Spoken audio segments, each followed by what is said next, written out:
Hey guys, welcome to another episode of Courtside Story. Today we're starting a new series surrounding media narratives around NBA players. So today we'll be talking about the various narratives around Russell Westbrook and our thoughts on the matter. Okay, so I think like one of the first narratives that comes to mind when you're talking about Westbrook is his stat padding, right? Obviously. What the? Yeah. Okay. Between the four of us, who thinks he's stat pads? I think he's stat pads. I knew Arun thinks he's stat pads. Dirty. Okay. Bro, little bitty stat pads, bro. No, like, bro. see, bro, I'm not saying he's a stat pad door. I think they're different things, okay. But like, you see, whether you stat pad, whether you don't stat pad, you grab 25 rebounds, you're a god. Like, I think there's a very good case. Russell Westbrook is the greatest rebounding guard in NBA history. But I've seen clips where Adams just dipped somewhere and Westbrook casually grabbed that defensive rebound and gone on transition. Firstly, can I just say, okay, that is not a stat pad, and I'll tell you why. That is a legitimate strategy that is often used by a bunch of NBA players, okay, and a bunch of NBA teams. Okay, the reason they used to do that in OKC, Adams used to box them out, was so Westbrook could get out on the fast break much more efficiently if he got the rebound rather than pass it through. It's an actual fucking strategy. Westbrook is like a damn good transition player and all, but Adams should be in the frame. He should be in the picture. He's boxing out the other center, bro. See. Even leaving those rebounds, right? Even leaving those rebounds, which it could be a legitimate strategy. But like, there's video evidence of Westbrook like passing when he doesn't need to pass, when he can finish, like when he's close to a triple-double in the game. He's under the rim, bro, and he'll throw it out. So that's he'll fucking yell at the players like, "Oh, motherfucker, why didn't you finish?" No, look. Okay, if the absolute fact of the matter is you cannot pad an assist, okay, because the person needs to fucking finish. It's not up to you.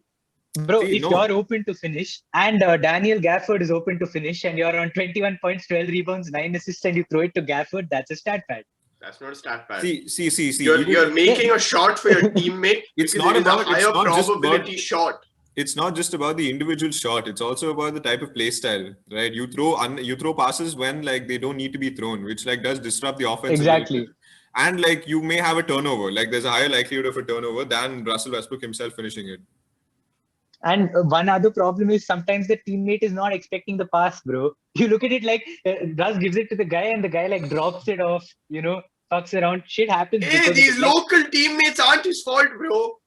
Do you think B11 just fucks it up? No.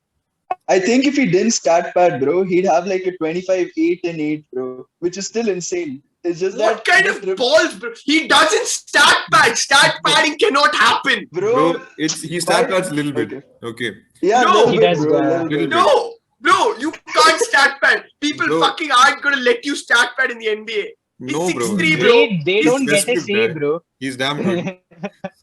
Bro, no, 1 second, dude. If you're 6'3", there's a 6'11" guy who can jump like a fucker like Giannis, okay? And you're telling me he'll get 10 rebounds. And why will the other team let you? I mean, what are you saying? Bro, like if there's an easy rebound, like sometimes Westbrook, which his own teammate is gonna get, he'll just be like, yeah, fuck it, let us get it, bro. Give me that shit. Give me the money. Yeah. And even, bro, I think the point TJ made about dimes earlier, super valid. I've seen this dude throw dimes that don't need to be thrown. It happens. Yeah. Like, I don't know if it's like a flaw in his game or if he's doing it for the dime. Dude, even LeBron does that, bro. I'm not saying they don't. I'm not saying they don't. I just want to highlight to everyone, okay? Bro, Russell Westbrook is a 6'3" point guard. It's not like he's 6'5", he's not like he's 6'6", okay? He doesn't have a 48-inch vertical. Yeah, he has a good vertical, he has 40-inch vertical and all. Okay, cool, bro. As a fucking defensive centers who are 7 feet tall, I'm going to let him come and get the fucking rebound, bro. You just said you're telling me to box these people out. Bro, that was in one situation. Go. There's a Bradley Beal interview where he actually talks about this, okay?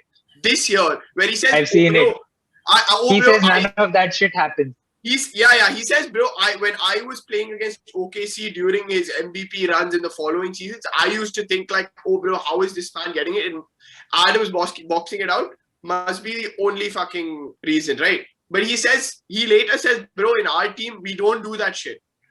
Okay. Bro, if See, you and I are fair. podcasting together and someone asks me how is Amon as a podcaster, I won't say he's trash. Yeah, Beal is not gonna on media say, yeah, bro, we stat pad for us. So I don't give a shit what he says. Number two, more importantly, like, see, irrespective of the stat padding, I think the problem is people think the stat padding makes Russ shit. Okay. I think this is problematic as narrative. The stat padder narrative is harmless if you just say, yeah, sometimes he's throwing extra times where he doesn't need to. Sometimes he's crowing extra boards because of it. That doesn't take away because, dude, this guy's triple-double that he averaged this year. I was looking this up. This is crazy. Both his rebounds and assists are above 11, bro. Yeah. Both. Dude, I was going to say, That's like, nuts. He's averaging a triple-double by a good amount. I think we were talking about whether he's a good teammate or not. And like, that I feel like is not something you can really quantify.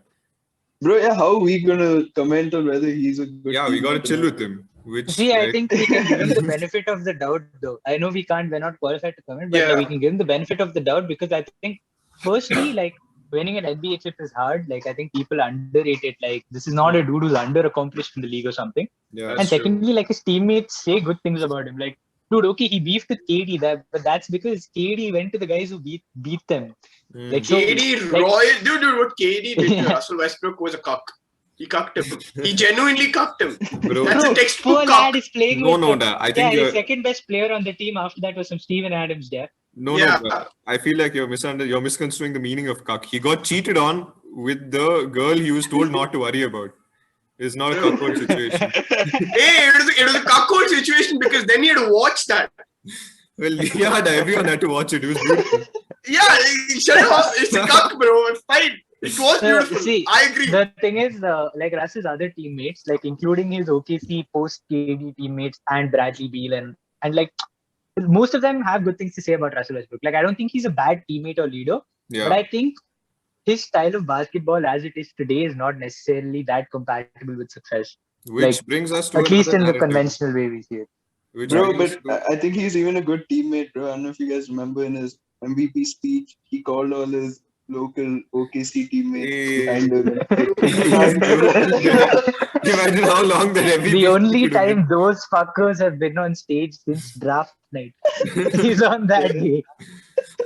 Bro, it sounds about right, bro. He carried them to the playoffs. He carried them to the NBA stage also. See, he carried them to a first round exit. And like, like it's not like they went somewhere. So, Westbrook played insane that playoff series. He averaged 37 point something points and a triple. Bro, I remember it was damn sad. He got a bench for like 2 minutes, bro. And they were leading by like 8 points at that point. Come back, bro. He had a game where he had a game where he had a 50-point triple-double, the only 50-point triple-double in playoff history, okay? KD came close, 1 point away. But he had a 50-point triple-double. Sleepy Floyd do it? I'm not sure, actually. I think Sleepy Floyd I'm not 100% sure. Possible. But, nonetheless, 50-point triple-double is crazy. And he lost. He lost against Harden calmly. Yeah. So this is another very interesting part of this narrative that I think we should talk about before we forget. Was Westbrook and Harden playing together on the Rockets? Yeah. Okay, and to me, this is like, so if this patch had not happened, I would be less critical of Russell Westbrook as a player. No, one second. Wait. This brings us to another narrative that like Westbrook isn't a winner, right? That his style of basketball is not winning basketball. And like I'm inclined to couple my point like in with Marith because he says that like he played with Harden, but it's not just Harden. He played with KD. He played with Paul George and Melo. And then he played with just Paul George. He got to pick a slew of like all NBA, all-star superstars. Right. Usually MVP candidates. Yeah. Bro, my question to you guys is, all right, cool, bro. This is all true. Okay. But I want to know exactly from looking outside from the stars. Okay. Looking at the team in general. Okay. I want to know what exactly did you think that Rockets team last year was a contender? Like a proper contender? I didn't think OKC would take them to 7 games. Westbrook wasn't playing for 4 out of 7 games, bro.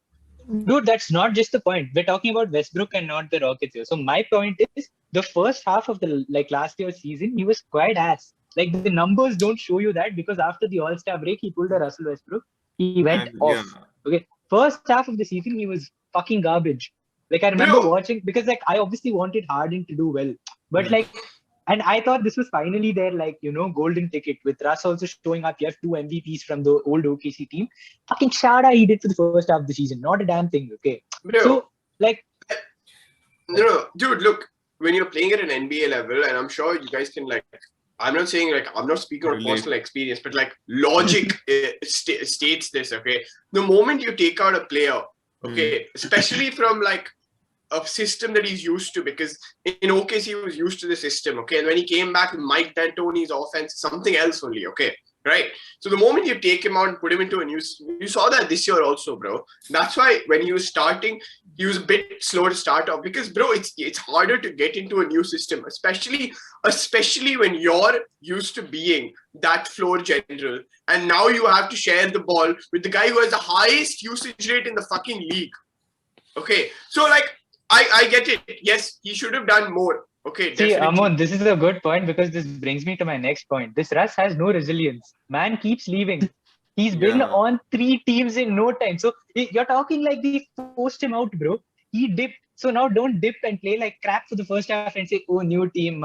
You left because your old team was crap. It's almost a bit strange. Like, it's almost like he prefers being on like a mid-tier team and carrying them to like success. Because yes, this is the main reason the not a great winner narrative has become such a big deal. He's also not been on a contending team since KD left, bro. He's not. That's the truth. Bro, but like the reason they weren't contending was a large part because of him. Right? They were contending, and let me put it to you this way. They were contending and in large part because of him. It's not they weren't contending and in large part because of him. You're wrong. But, okay. Yeah, I agree. Westbrook is insane, right? His game is insane, but there are obvious glaring weaknesses to his game, which are exploited in the playoffs, which prevent his team from going very far with him as the primary player. And it's very tough to see if Westbrook can ever be that kind of secondary player for any team in his career. Because like we haven't seen that from him, like the ability to play like I agree. See, there are some problems. Like I think what TJ said, like one way I can think of putting it is that Westbrook is not one of the best stars in the league, but simultaneously he also finds it difficult to embrace the co-star or secondary star role. Okay, like he's not like, and because of this he finds it tough to fit into any system, in my opinion. Like, dude, one thing is he's not great off ball.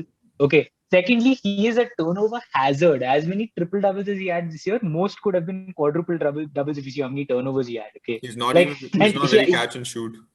Dude, he averaged 5 turnovers for the season. 5. Bro. I want to know. Okay, like Westbrook hasn't been the primary superstar. He's not the primary superstar this year. He wasn't the primary superstar last year. No. Even with PG in there, finally, he was not the primary superstar. Okay. So I'm just trying to understand what you guys think. Just being ball dominant doesn't translate to being a primary superstar. Yes, okay. Bro, my point is that he is not good at embracing the secondary superstar role. He plays like another primary superstar on the same team, and that costs them a lot quite often. Like, and I don't think that translates to a winning style of basketball. I think you do need to embrace the shit out of your role. And I'm not like faulting Westbrook for this. I'm just saying this is what happens with his style of play. Dude, like he's averaged 60%, like less than 70% free throws in 4 out of the last 5 years. And like a lot of these things don't translate to winning, because late in games, if you can't, like this guy's biggest threat is that he'll go inside, he'll dunk it on you, he'll finish inside. But if you can just foul him at the end of games when he goes inside and he's going to shoot 60% from the line, then obviously it's not necessarily something that's going to translate to success. Bro, so like, okay, with respect to free throws, okay, I'll concede a little bit.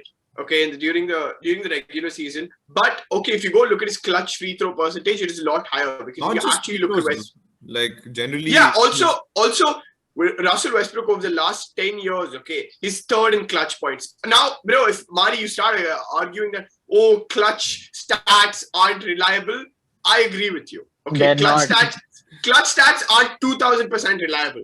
All right, but if the person has the highest clutch field goal percentage, okay, and makes a solid amount of clutch points, you can't call him not clutch. You get what I mean? I'm not saying he's the clutchest player in the NBA, okay, but I'm just saying. Would I in that trust him OKC to take team, if a your two three? best players are Westbrook and Adams, Westbrook is going to take the last shot. A bunch of times he's going to make it also. So that kind of does explain why he has a lot of. But also, I don't think Westbrook is unclutch.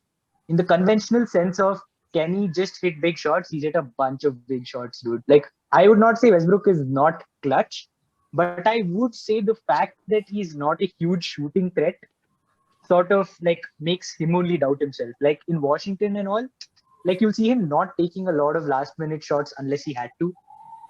And I think that he himself doesn't trust his shot that way. I mean, that's because they No, had but Bradley Beal. I was thinking, I thought he takes like more than he normally does. Like we were talking about him not embracing that secondary role.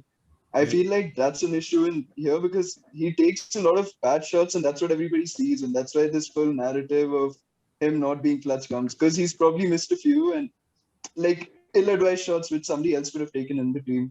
And I feel that's where the That's true. narrative came. He might not be like clutch. I mean, he might not be not clutch, but I think that's how it came. Yeah, that's fair, bro. But like again, I feel like I'm not arguing he's the clutchest player, right? I'm just saying this argument that he's not clutch is unfair. Okay. And there are so many things to back it up. There's so many insane Westbrook clutch shots. So with that, we've discussed a lot of the narratives and the media narratives around Russell Westbrook, with regard to his stat padding, his bad leadership and the locker room cancer and his non-winning mentality. Please let us know your thoughts on the matter. It's okay to shit on him. It's not okay to shit on him, bro. Fuck you. Bye.